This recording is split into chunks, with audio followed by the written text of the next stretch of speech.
Hello, and welcome once again to This Is.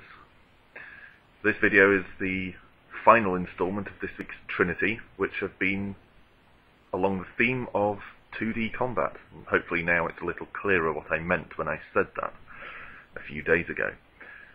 So today, this is Invasion. And Invasion wears its influences on its sleeve, and on its chest, and on all other parts of its body.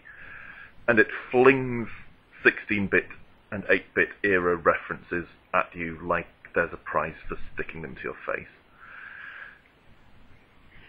It's full of Metal Gear references, Contra references, or Pro Protector references if you're from my part of the world. And it does all of this perfectly well. It even looks very 16-bit console-esque.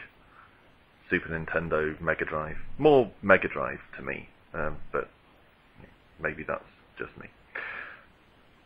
It does have some definite flaws, though. I mean, it doesn't do anything particularly exciting. If you've played a 2D platforming shooter from that kind of era, then this isn't going to introduce anything that will particularly shock, alarm, or indeed excessively excite you. I don't consider that a flaw, though. I mean, I don't believe in nostalgia carrying huge weight. That nostalgia alone doesn't make me believe that mediocre or bad games are better than they really are, but having said that, there is something to be said for reliving a well-executed take on an old formula.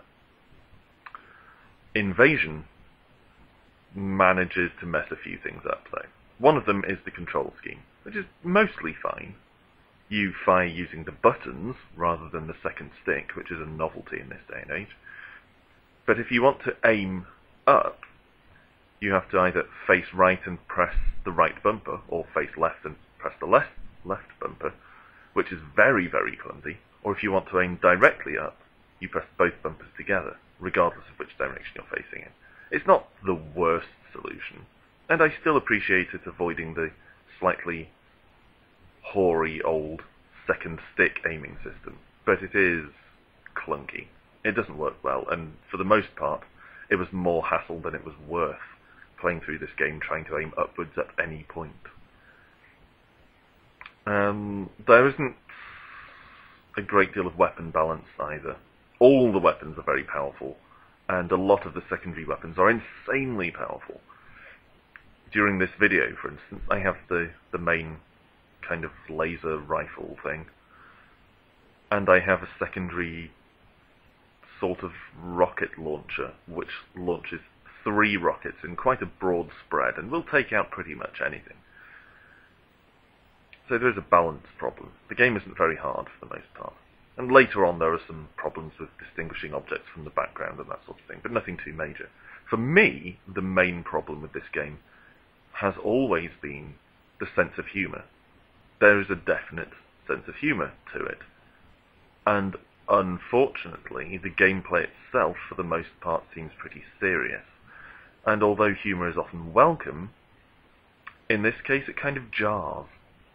The tone of the actual game and the tone of the dialogue boxes just don't fit together, as far as I'm concerned.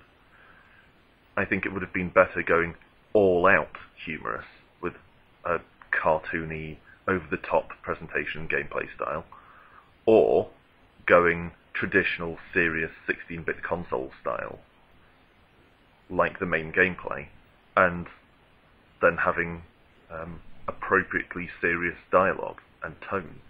It even does a bit of fourth wall breaking towards the end, where 2 characters start talking about the fact that they're in a game.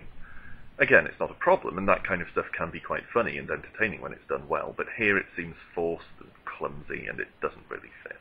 I think Invasion would be better off just skipping all the gags, in all honesty. Having said that, that isn't a huge problem either. It's probably the biggest one, but not a major problem. So, if you like this sort of thing, if you like the look of it, by all means, play Invasion. It's cheap, and it's pretty good. See you next time.